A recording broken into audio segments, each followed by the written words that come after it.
దళితుల జోలికి వస్తే కఠిన చర్యలు తప్పవని మడకశిర ఎమ్మెల్యే ఎంఎస్ రాజు హెచ్చరించారు. వల్లభనేని వంశీ అరెస్టు విషయంలో స్పందించిన ఎమ్మెల్యే ఈ కేసులో కక్ష సాధింపేమీ లేదని స్పష్టం చేశారు.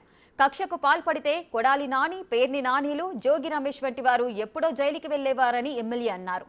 నిందితులను చట్టం ప్రకారమే శిక్షిస్తారని ఎంఎస్ రాజు క్లారిటీ ఇచ్చారు. ఓ దళితుడిని బెదిరించిన కారణంగానే వంశీని అరెస్ట్ చేశారని ఎంఎస్ రాజు గుర్తు చేశారు.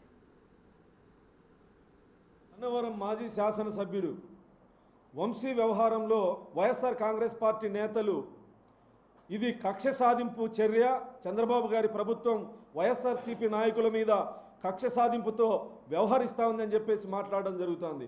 కక్ష సాధింపు చర్యే చంద్రబాబు గారి ప్రభుత్వం చేపడితే ఈరోజు అధికారం వచ్చి దాదాపు 8 నెలలు కావస్తుంది. వంశీ కానీ, పేర్ని నాని కానీ, కొడాలి నాని కానీ ఇలాంటి వాళ్ళు జోగి రమేష్ కానీ ఇలాంటి వాళ్ళందరూ ఈరోజు ఎప్పుడో ఊసలు లెక్క పెట్టేటువంటి వాళ్ళు. చంద్రబాబు గారి ప్రభుత్వం చట్టాన్ని గౌరవించేటువంటి ప్రభుత్వం, రాజ్యాంగాన్ని గౌరవించేటువంటి ప్రభుత్వం. తప్పు చేసిన వాళ్ళు ఎవరైనా సరే చట్టం ముందు ఉండాల్సిందే.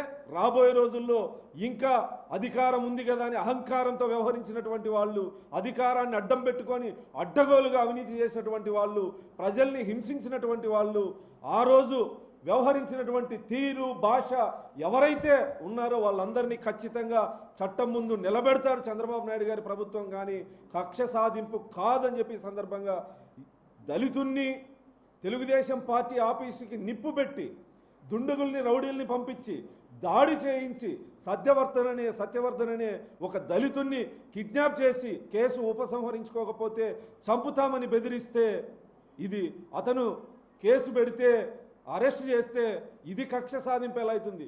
జగన్మోహన్ రెడ్డి ప్రభుత్వంలో దళితుని చంపి డోర్ డెలివరీ చేసిన చర్యలు ఉండవేమో కానీ చంద్రబాబు గారి ప్రభుత్వంలో దళితులు జోలికి వస్తే వంశీనా వాళ్ళ ఇంకొకరా అని చూసేటువంటి పరిస్థితి ఉండదు. రాబోయే రోజుల్లో ఇంకా కొంతమంది ఆ రోజు అధికారం ఉంది కదా అని విర్రవీగినటువంటి ప్రతి ఒక్కరూ జైలుకు వెళ్ళక తప్పదు. మీరు చేసిన తప్పులకి శిక్ష అనుభవించక తప్పదు.